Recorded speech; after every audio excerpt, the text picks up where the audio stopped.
Hello there. Infosys company doesn't require any introduction in our country.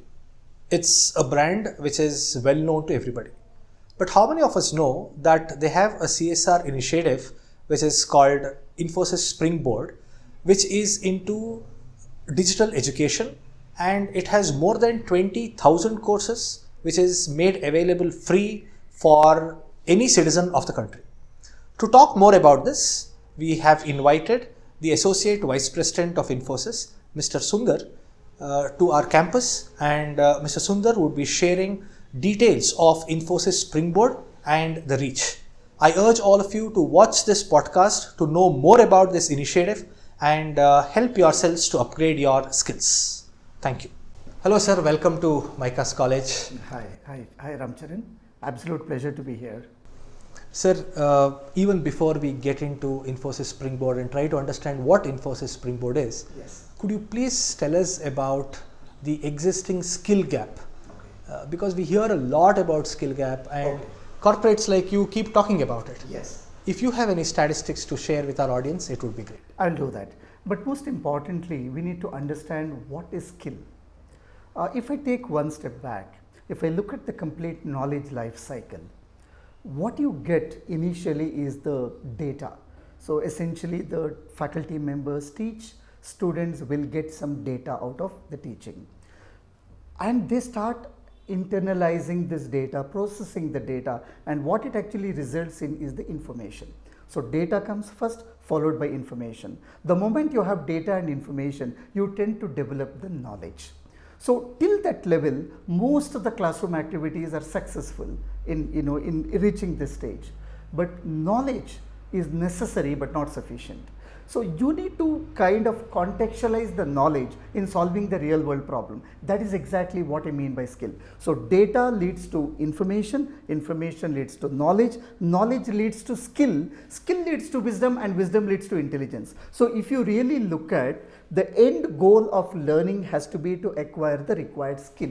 Now what is skill all about? So I learn certain things not for the sake of it, but for the sake of contextualizing it in solving the real world problem. So hence, when I learn something, my first goal has to be why am I learning it? For example, if you're talking about, let's say in the physics, Newton's law, why am I learning it? So that why part has to be extremely clear to every learner. The moment the why part is clear, I know that where it can be used, right? I think that's where the gap is today. Most of the people are good in getting the data and the knowledge, but when it comes to skill, they will fail for the applicability of the knowledge that they have gained. That is where the delta exists, right? So the rigor and the relevance of their learning has to be made known to everyone. The moment I know about it as a learner, when I can use what, then I think I should be able to kind of formulate the use cases when I face the real world challenges. So that is what I mean by the skill gap, right? So now to bring some data into perspective, so usually you hear people saying that 10%, 20% of the people are employable. So what does it mean? So they learn something, but tomorrow when they are asked question about certain business problem, they are not able to relate. See, they have the knowledge, but the delta, the gap that exists between, they are not able to connect the dots, and due to which the skill cannot be realized. Not that they don't have the skill, but they don't have the skill to apply it at the right place at the right time. So that is what the industries are saying. If 20% of the people are able to do, why not 80%? And how can you bridge this gap? It is extremely critical that outside the classroom, there has to be, opening for people to know what the world is all about. So that's the reason I always keep saying, keep your eyes and ears wide open to know what is happening in the world around. For example, today people are talking about extreme automation. People are talking about artificial intelligence and machine learning. So it has to be the curiosity that should drive an individual learner. I cannot say that, I am from, let's say, liberal arts, I am from commerce background. Doesn't matter. What you are looking at is the technology which is more like a tool for you to solve the real world problems tomorrow. Be it a commerce problem, be it an arts problem, the problem could be anything, but the ways and means to solve it, you need those tools and you need those techniques and you need to have interest to actually get that kind of a thing. So hence the first step towards bridging the gap is your curiosity.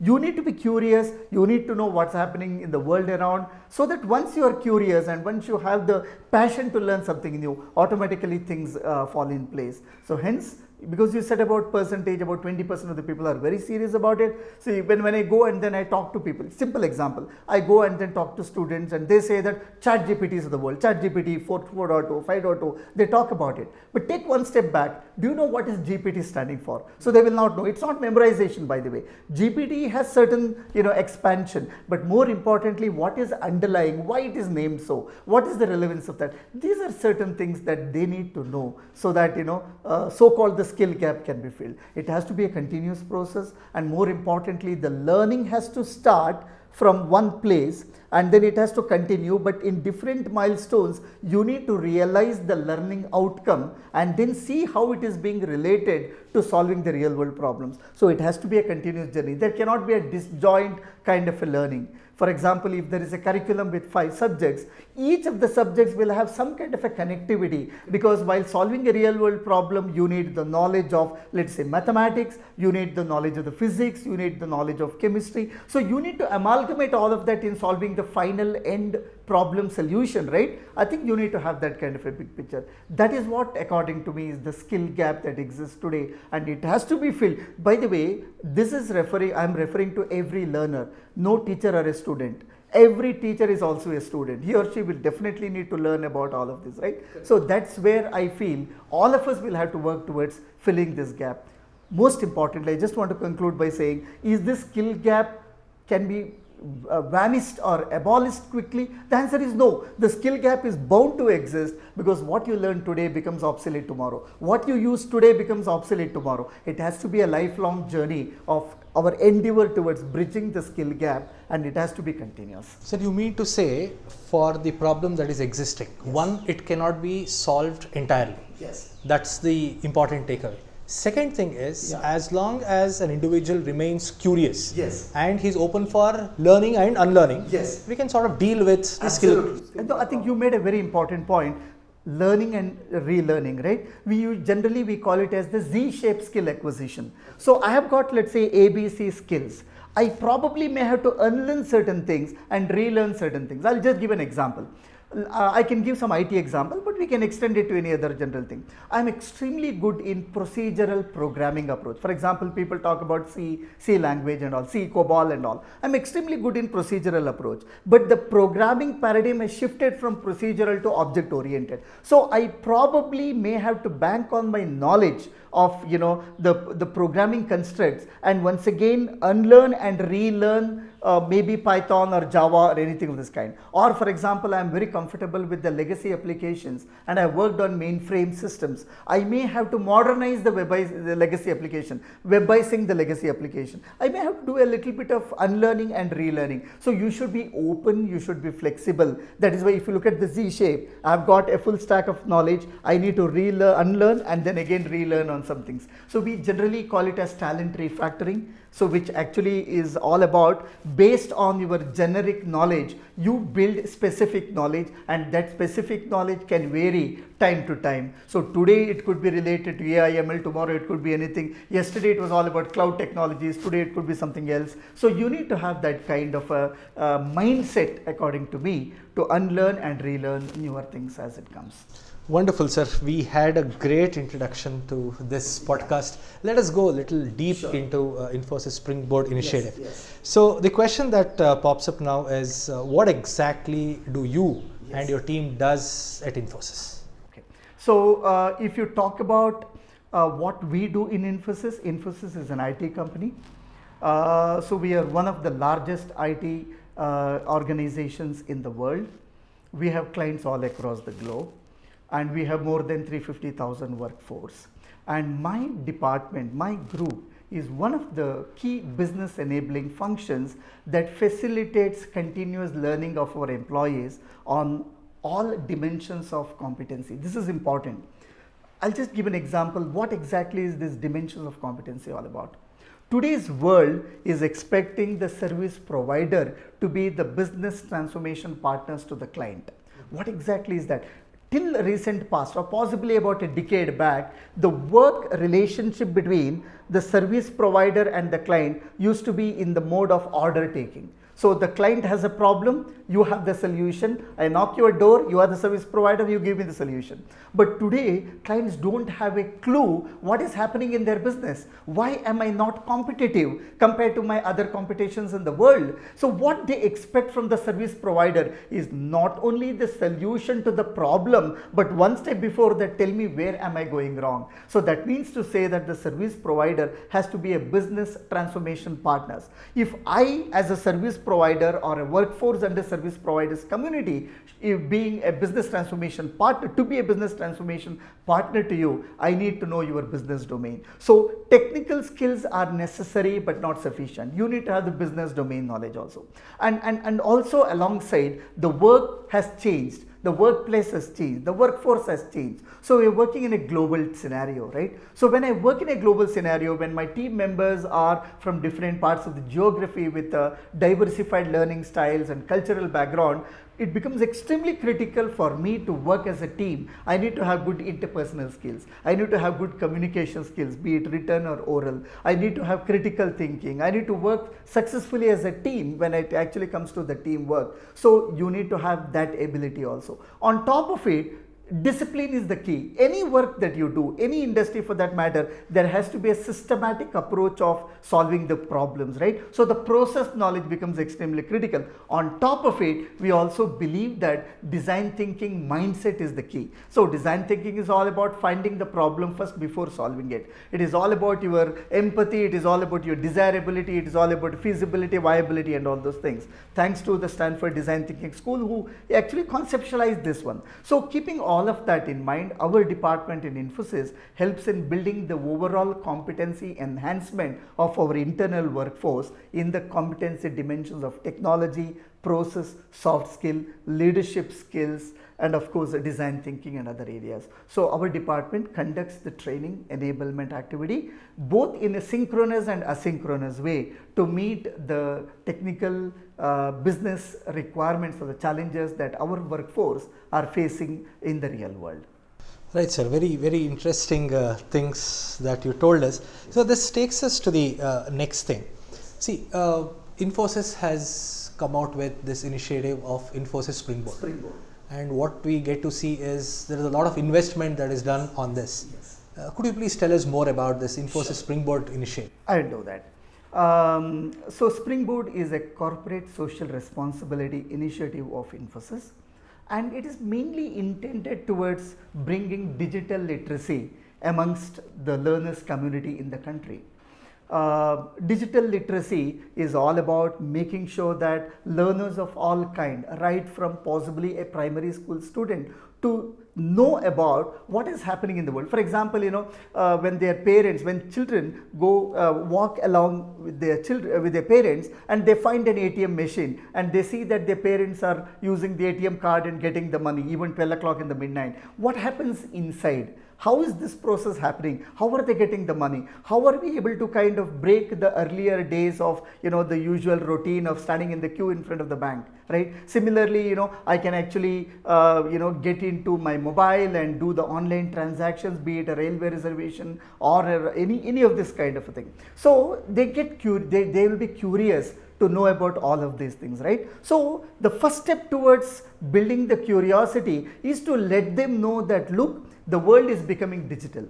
The world, and what is the reason for becoming digital? It's all about automation. See, what is automation all about? Reduction of the manual work. Why we had to reduce the manual work? We had to increase the productivity. So when you look at all of that, they are all linked to each other, right? So we felt that education is the key. The only way we can bring digital India is through proper education. And in order to bring this education, we need to provide them learning opportunities, because we strongly believe that the only impediment to learning should be motivation. Rest of the things should be available. For example, if a learner is able to get the learning platform, the content and the opportunities, etc., anytime, anywhere on any device, then obviously, it kindles the curiosity in them. It actually makes them, lot more curious to learn about newer things. So keeping that in mind, so under Nandan's guidance, Nandan, who's our chairman, under his guidance, we launched this massive digital literacy initiative at in Infosys about a couple of years back, and we named it as Springboard.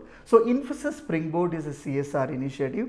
It is funded by the company, and it is intended towards bringing the digital literacy amongst all the learners community. Who are the target set of people? Any learner. So because we believe in lifelong learning. So keeping that in mind, we started curating the existing digital platform that we use internally and the one that is being offered to our clients on commercial basis. We have taken the same structure or the template of the platform, curated the content and made it available to all the learners community. But more importantly, 2-3 things become very important when we go with the digital learning mode.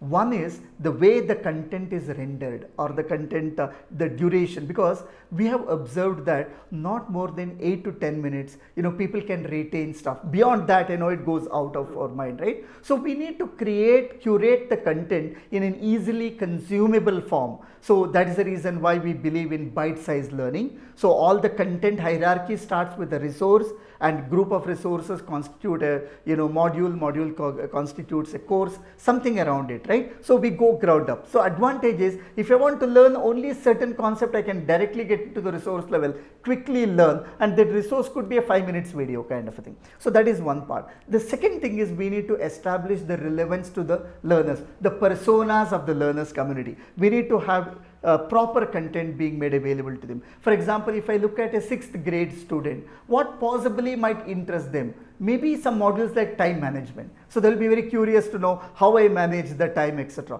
Or maybe to some extent they want to learn about some physics concepts that the teacher taught, but in a different way, some real life examples around it. So we thought that we will curate the content in a form that can easily be consumed by that persona of the learner. Possibly when they come to the pre-university, they'll be curious to kind of prepare for competitive examinations, be it NEET or JEE Advanced or any of those kind of an examination. So can we create some content which can augment their learning journey? So that is the second part. The third thing is about possibly the undergraduate students, all categories, not necessarily engineering graduates. If you look at Springboard, it is not only catering to the engineering or STEM graduates, it is catering to pretty much every learners community, right? So for example, I am a BCom student. So what is IT means to me? What are the essential components of IT? The storage, compute and the network concepts. How will I learn about it, right? So I need to have a smooth context switch from what I am learning in my college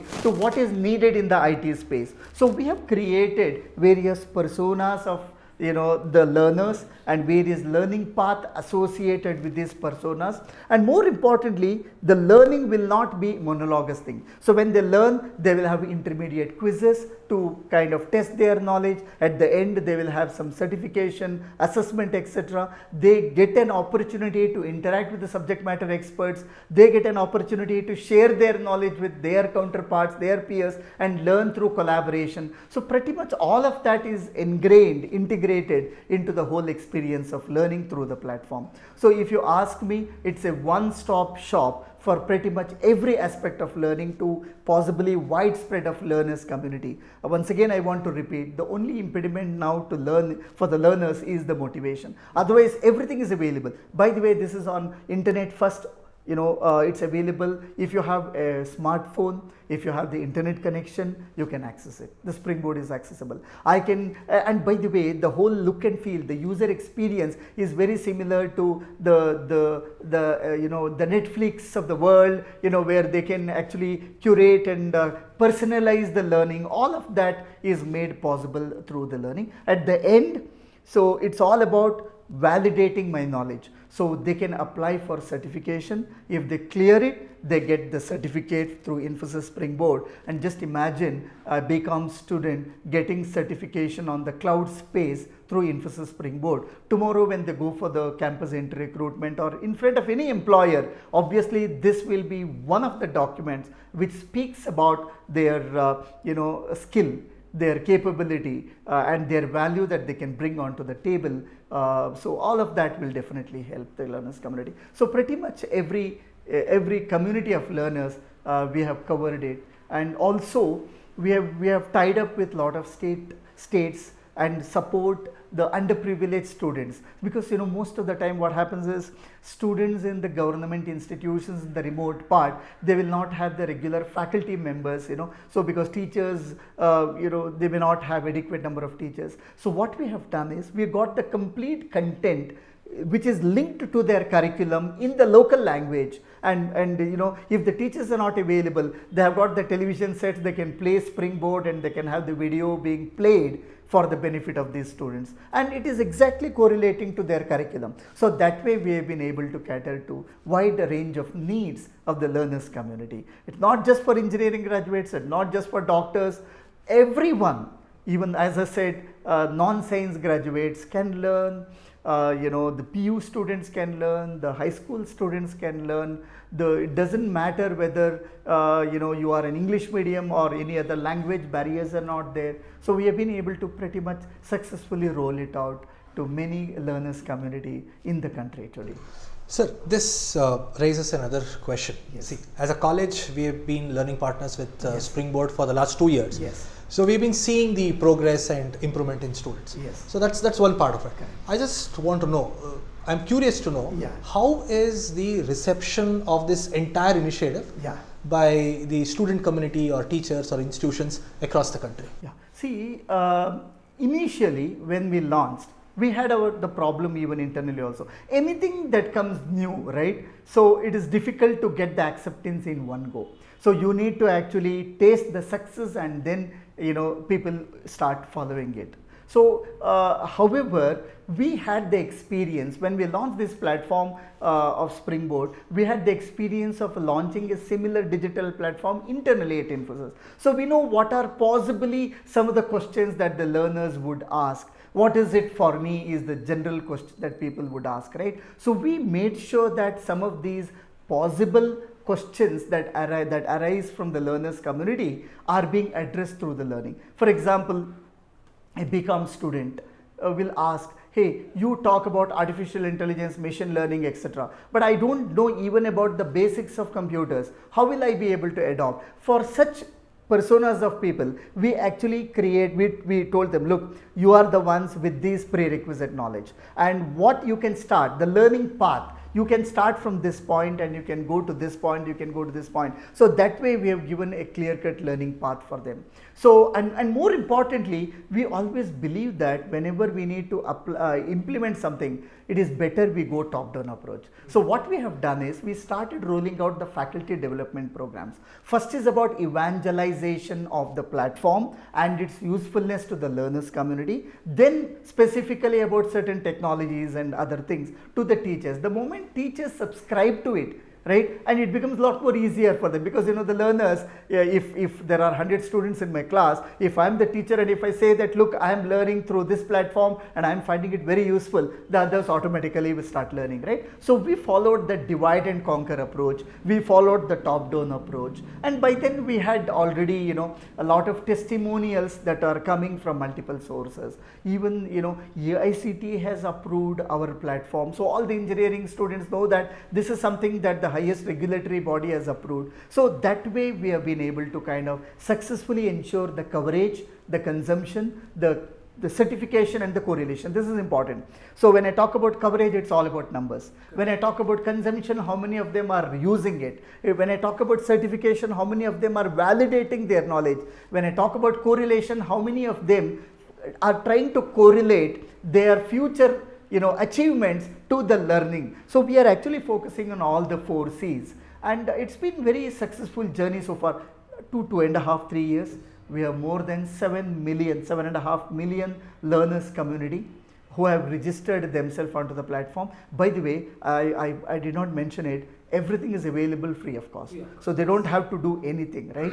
So more than huge amount is spent on the content, and we bring the best of the best content, something that we have created internally, something we got it from the other learning content providers. All of that is available in one place, so I don't have to search for other places, right? So that way, while I'm aware that anything that comes free will lose its value, but at the same time they are investing their time. So what we expect in return is their time. So to that extent we have been very successful so far. The highest governing bodies have approved it. More than 12 states have signed an MOU with Springboard because they want to roll it out in all the government schools and other institutions. I'm very happy to let you know even the Indian Administrative Service School at Missouri is using the platform for their needs. So I think it has got wide range acceptance.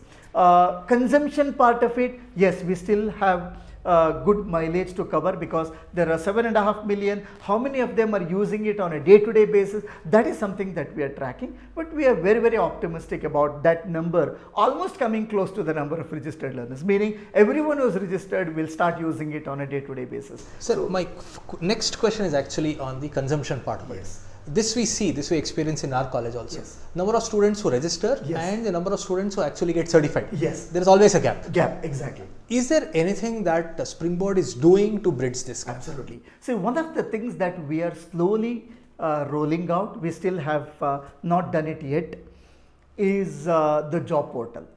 So we are very soon, it's not live yet. So, and we are going to open the job portal. So, and then companies can come except Infosys, because this is a CSR thing we can't publicize, but the other companies can come and then they can publicize the job roles, etc. So if I am a cloud certified person through Infosys Springboard and there is a cloud professional job that is available for me, I can go and of course obviously I'll have to attend the interview, I'll have to prove myself, but along with that I have got my certificate available to justify my candidature. So that is one thing that definitely we can motivate the learners community. The second thing is we actually are making we are creating the microcredit opportunities for the institution and the university. So what does it mean? For example, there are 3 credit courses, let's say in the autonomous university, right? University is autonomous obviously.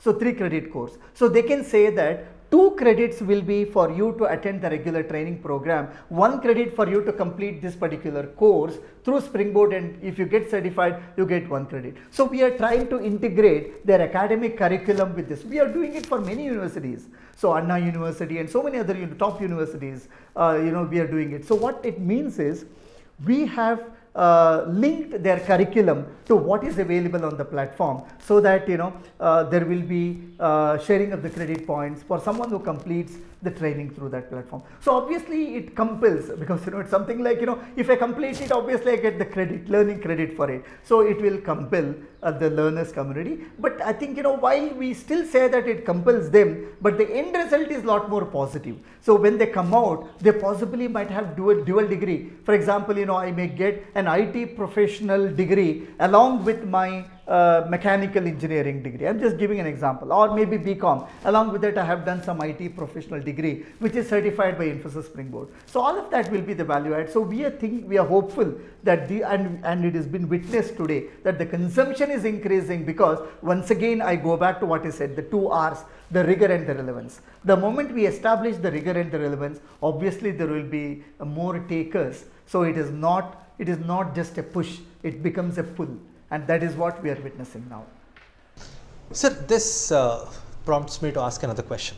Is Springboard restricted only in India, or do you have your presence in other countries also? And what is happening in other countries? Yeah. So we actually, because this is a CSR initiative of Infosys, we have the CSR committee outside India also. So we have started now rolling out in the other countries also.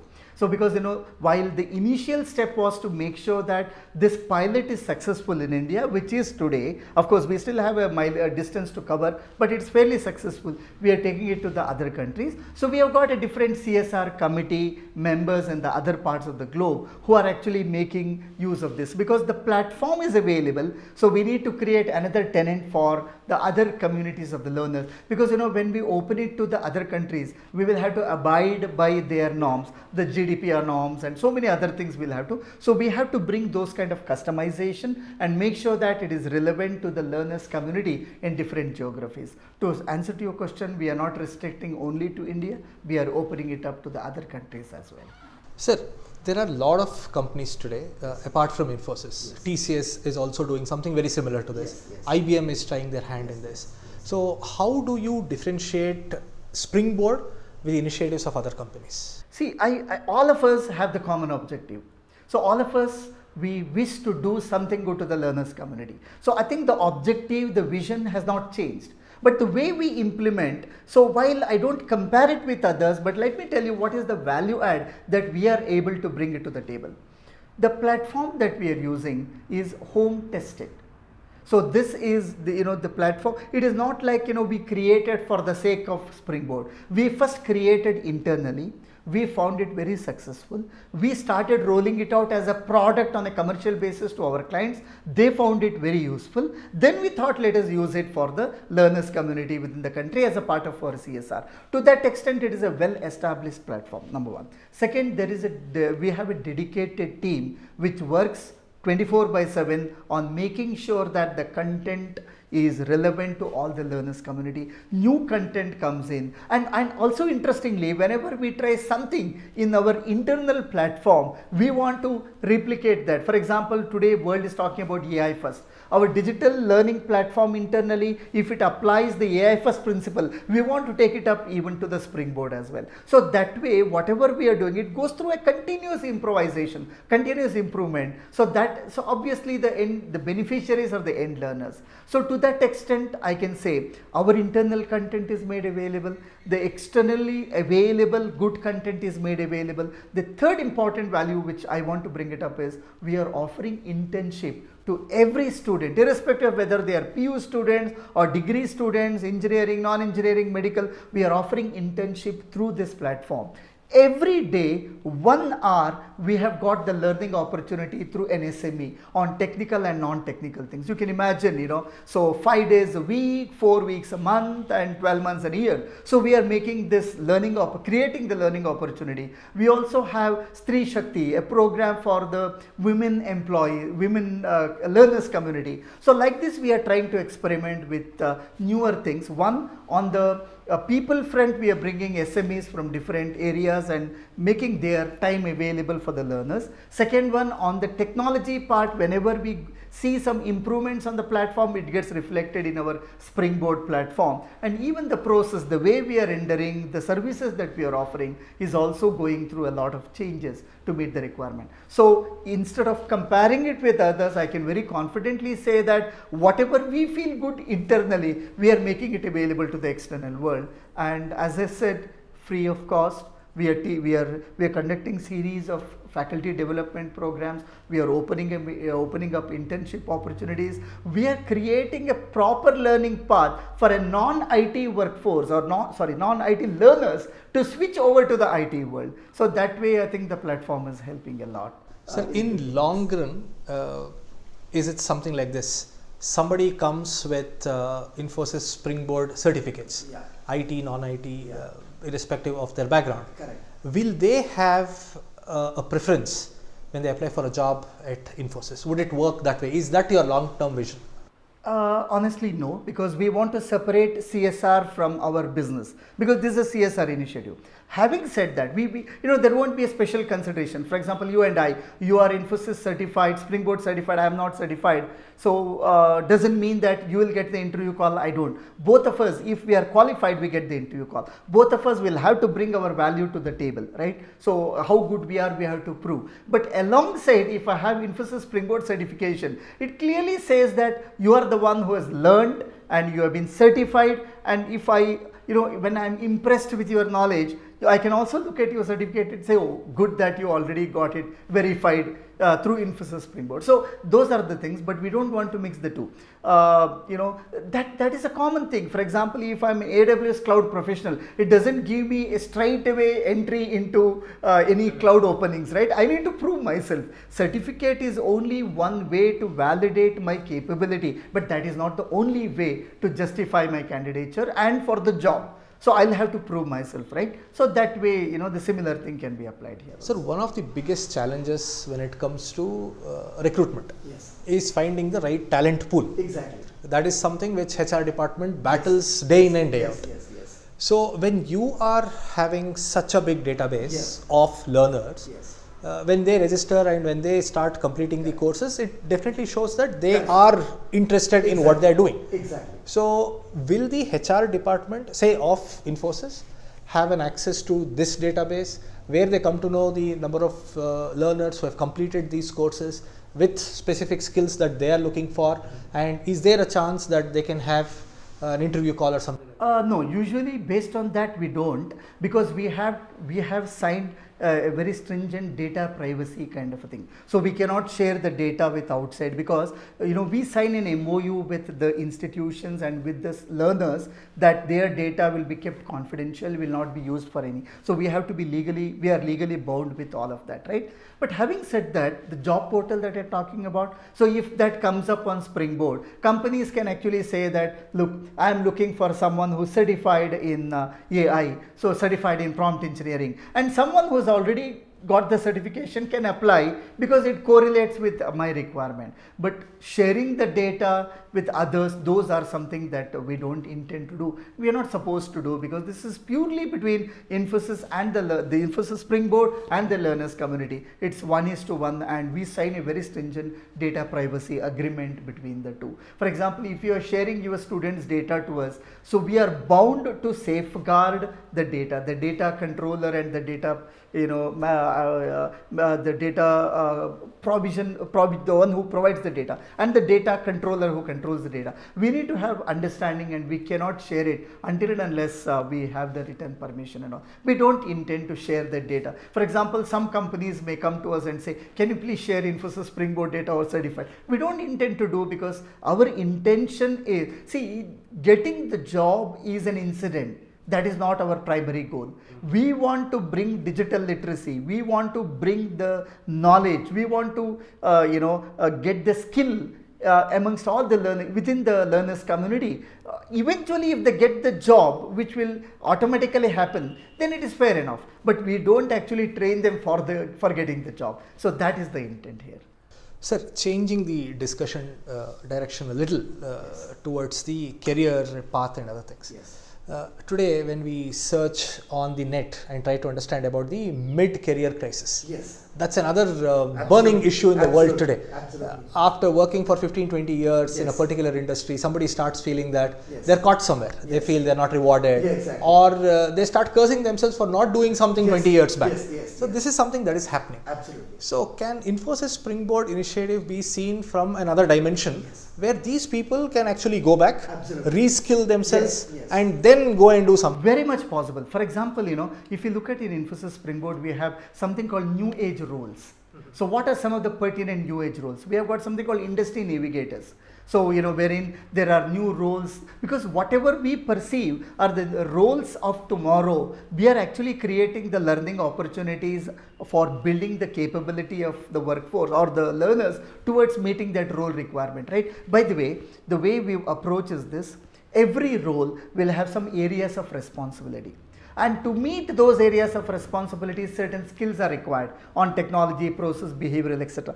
To get those skills, we have got the various courses that are linked. So to that extent, once we know the new age industry roles, the niche skill areas, we actually publicize it to the entire world and say that, are you interested in AI? So then these are some of the roles that are available. Are you interested in API technologies? These are the roles that we have. Are you interested in full stack development? These are the roles that are available. Corresponding to each of the roles, the learning path would have been defined and certification is available. So supposedly I'm a mainframe guy. I worked for 15 years. And then now, I'm feeling myself to be a little outdated because I still have the COBOL and the CICs and the JCL knowledge. But what the world is looking at something different. So, instead of going and searching elsewhere, they can come to Springboard, identify which are the new age skills that are needed, what are the corresponding roles that are available, pick up one of that, look at what is the learning path, because we have specified what is the prerequisite knowledge, what is the expected duration, what are the various validation mechanisms, and how can they prove that they have acquired the skill. Complete thing is available. So I can possibly take that and maybe get the electronic certificate after completing it. And tomorrow when I go in front with my knowledge of, let's say, 2 decades or 1.5 decades of working in real life projects with a new added skill, I'm sure it will definitely overcome the crisis that you are, whoever is facing it. Because what they need is the tool.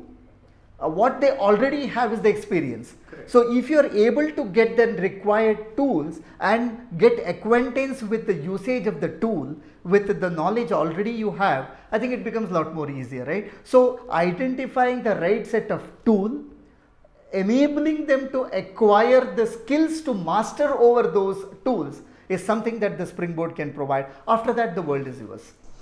Great, sir. Sir, now there is another question. When I first came in contact with Infosys Springboard, I was told there are about 4,500 courses. Yes. That itself was a huge number. Yes. Today when I log in, it says it has about 20,000 plus courses that are available. And from different universities, foreign universities, Harvard Publishing House, Adobe, there isn't a single thing that is left. And it also says that you told it, you keep upgrading it. Yes. Now the question that comes is, it's already an ocean. Yes. And this ocean is expanding further. How I pick and choose. How I pick and choose. How do I use it? Yeah. So this is the question which came to our mind long before. The moment you have the ocean, how I'm going to localize my learning thing, right? So what we thought was, I'll just give a very vague analogy. You have a palace and you have something being stored in one room. If I get into the palace, I'll be lost. Yes. If I have a small window which actually helps me to peek through it and then see the room that is of interest to me, then I don't have to really worry about the mammothness or the palace size. Very similarly, what we have done is, there could be possibly 20,000, 50,000 content of varied type. What we have done is, we have provided through Springboard what is called as a microsite. A microsite is a channel page which is created with low code, no code, without too much of a code involved. You and I can create it within half an hour or 1 hour, that channel page. In the channel page, we provide the link to some of the courses which are relevant to me meaning my person. For example, in your institution, so there are first year BCom students. What are some of the subjects which are relevant to first BCom students, both academic and non-academic? Second year students, both academic and non-academic. So I can create a microsite for your institution, create the various personas, provide the various link to all of that, and ensure that your students will have the landing page there. So when I come there, it not only gives the look and feel of your institution. I will not feel that I'm in the foreign world. I'm in my own local world, and I know where am I, and I know very well which are the things that I need to search for, and I directly go there and search it, and I come back whenever it is required. So this way we have kind of eased the whole process of searching the content. Of course, there is a powerful elastic search engine and etc. But apart from it, to channelize my whole search process, we have provisioned that kind of a thing. We also have the AI support through which I can have the usual conversation and ask for the relevant content. I don't need to really search for it. And also, if you look at Springboard, you can have multiple filtering mechanism. I want a course, not a resource, in this subject.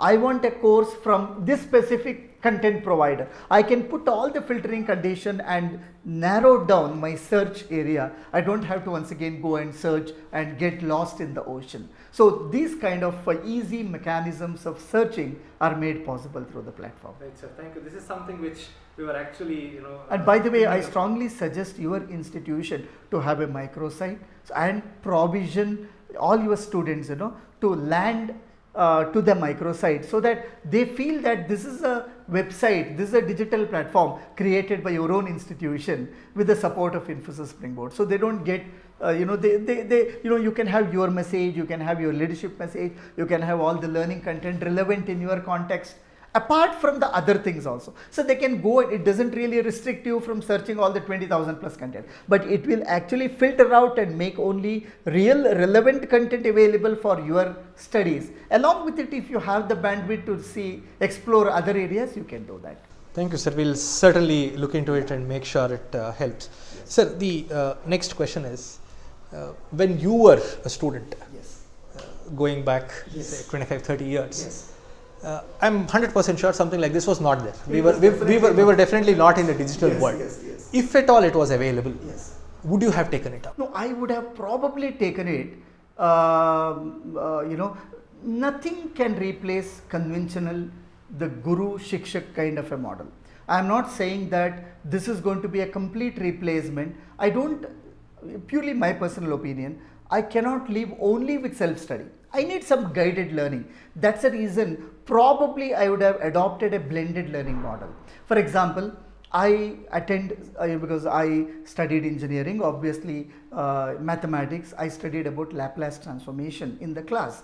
It has been explained well. Somehow certain things I couldn't actually understand. So I'll have to once again go to the teacher or ask my fellow friends to help me to teach. But now I have an option. I know I can go to Springboard, assuming Springboard or any equivalent platform was available. I can go to Springboard, open up the video content. So the instructor could be different, but I'm going to have a video content explained, because now the world has completely changed, right? Now, everything is available in your fingertips. I would have definitely, opted for that kind of a learning to augment my experience. And also, you remember I told you, you need to develop the skill. When do you develop the skill? You develop the skill when you have the business use cases. Business use cases, leveraging the data and the knowledge, the information and the knowledge that I have. Then only I develop the, when the rubber hits the ground only, you know how strong, the wheel is. So I would have probably looked at all those use cases. I learned today Laplace transformation. As I was giving this example to one of the college students. I learned, prime number. I'll take a simple example. What is a prime number is, I'm given a number, that is data. I develop a small program to check whether the number is prime or not. That is the information, right? And after that, I get the knowledge. How will I get the knowledge? Don't run the algorithm first. Check whether the number is odd or even. If it is even, definitely it cannot be prime at all. That is the knowledge. So from data, I got information. Information led to knowledge. But when will I use prime number algorithm? Possibly for encryption, for decryption, through my network transmission. So I need to know. See, today, I'm very good in writing a program to check whether the number is prime or not. And I know what a prime number is all about. So that is where I restrict today. But what I miss out is, how will I apply this tomorrow in the real world? I would have probably gone in those directions to explore the business use cases, to supplement my learning journey. That is the reason I said blended learning. I learn something in the class. I get the knowledge from the instructor. I explore a little bit on myself, and then I go back and then explore what are the possible business opportunities or the real pertinent business problems where I can apply my data, my information, my knowledge to develop the required skill. That I would have definitely tried. That is what is my humble submission and request to every student. Don't look at this platform as a replacement to your classroom teaching. I don't intend to say that. Classroom teaching will give you the data, information, knowledge, but the skill has to be practiced. It has to be acquired. To acquire the skill, you have the lab guides and other things in the college. But one step above that, why don't you also explore, the business challenges, business problems, and try to utilize it so that the real meaning of learning can be realized. So that is what I strongly believe I would have done. And I request students also to do. But not only students, when I say students, I am not excluding the teachers, so they should do it.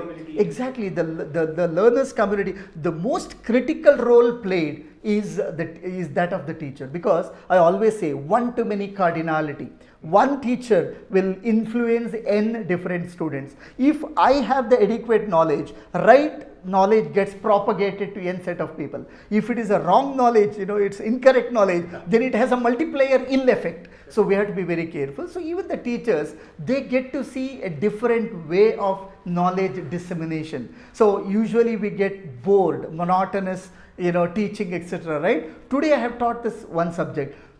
Next year I teach the same subject but in a different way. So if they are able to experiment, I think the best out of them can definitely be realized. So that's the reason everyone can benefit, and I would have probably benefited or experimented this way when I was a student, and if such opportunity was there.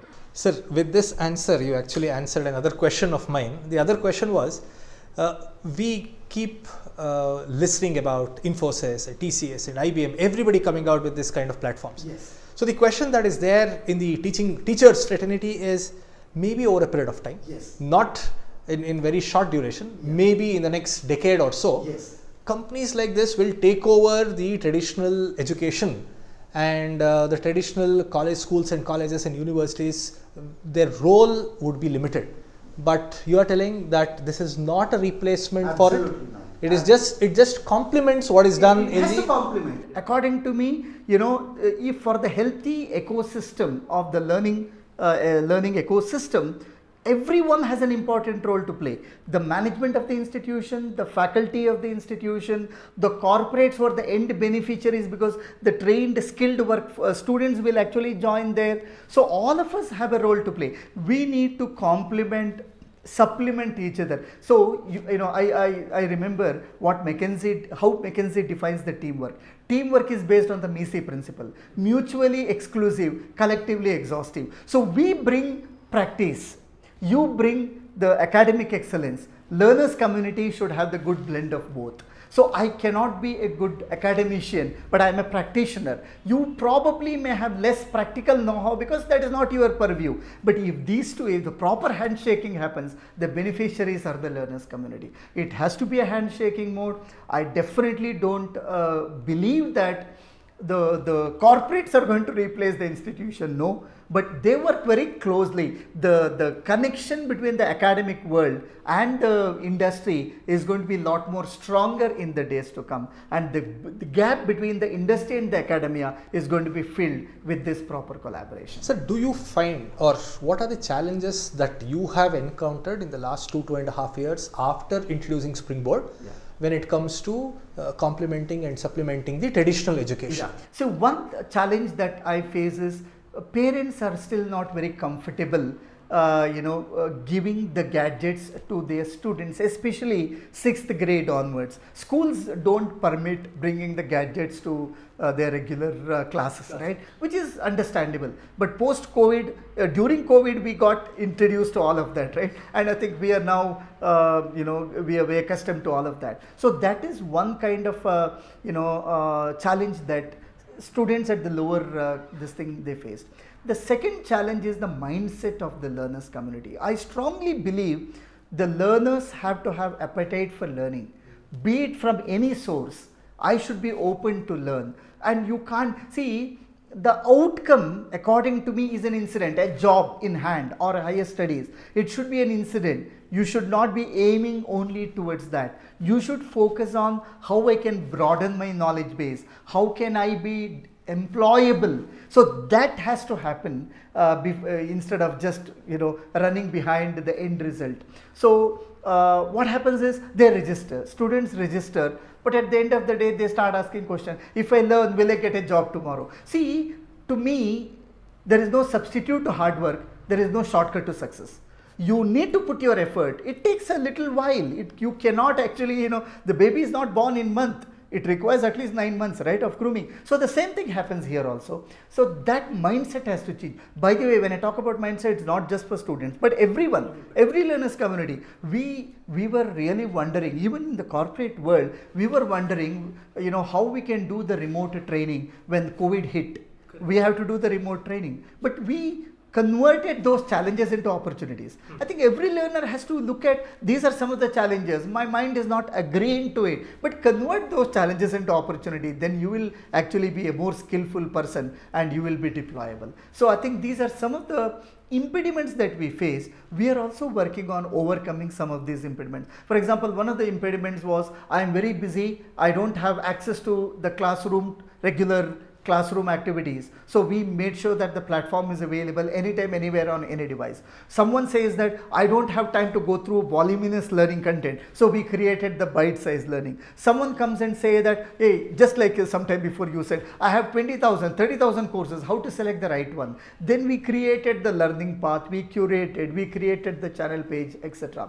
Someone came and said that students are not very serious because it's not linked to the academic curriculum. We actually created the microcredit kind of a concept and all those things.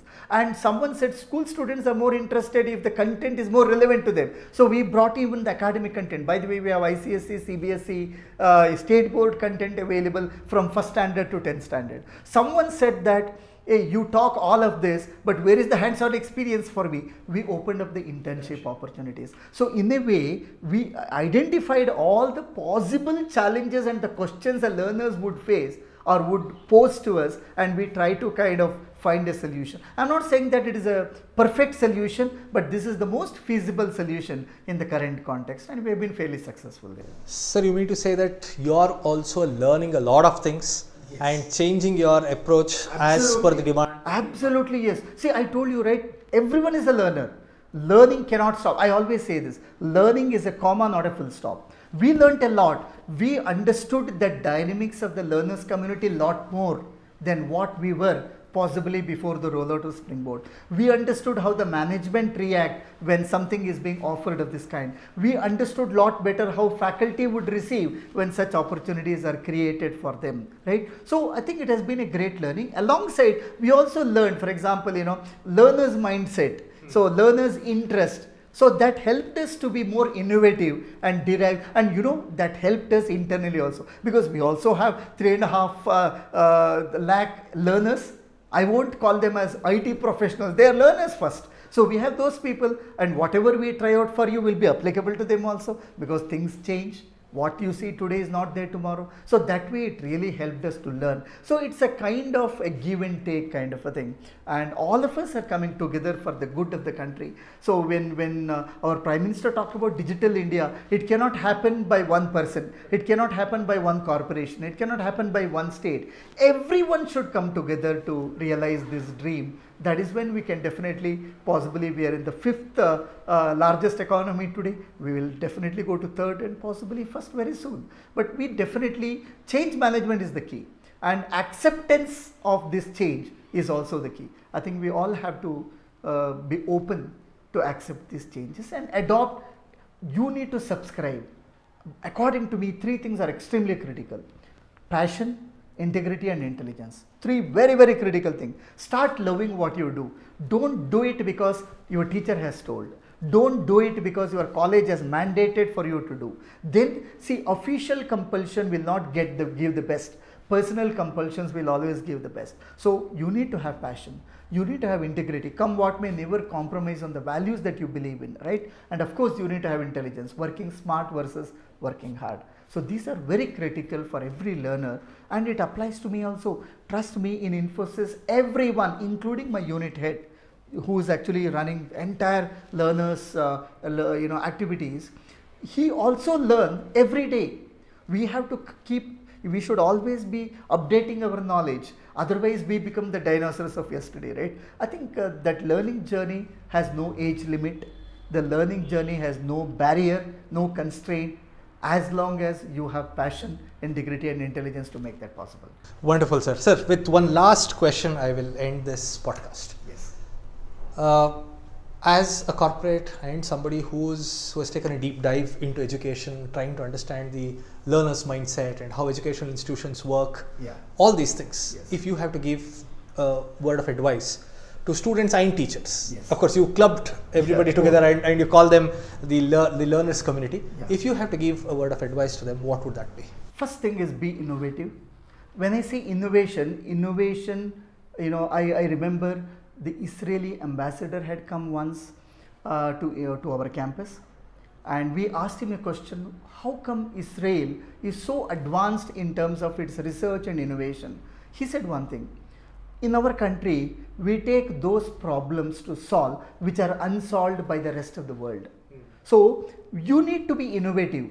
What is innovation? Innovation is all about your curiosity and way to implement it. It is curiosity plus way to implement, right? So I strongly believe everyone has to be innovative.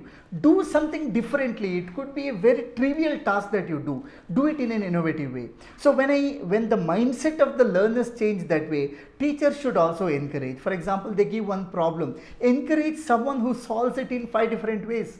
because it gives a multi-dimensional perspective of the solution. So teachers also should encourage, it should not be a stereotypic, this is the problem, this is the answer. It should not be just a hard-bound thing, because today's problem may not have the same solution tomorrow, right? So I always give this analogy. If I have to travel from one place to the other, the shortest distance first is not the best solution all the time. There could be other constraints. You may have to find all the possible routes to reach and select the one which is appropriate at that point of time. So that being the case, even the teachers will have to be innovative. They should encourage innovation, and they should encourage the curiosity amongst all, and to make that possible, make them to speak, and most importantly, the teacher should know that I am not a master of all. I am also a learner. Once that comes in, of course, I don't compromise on the discipline.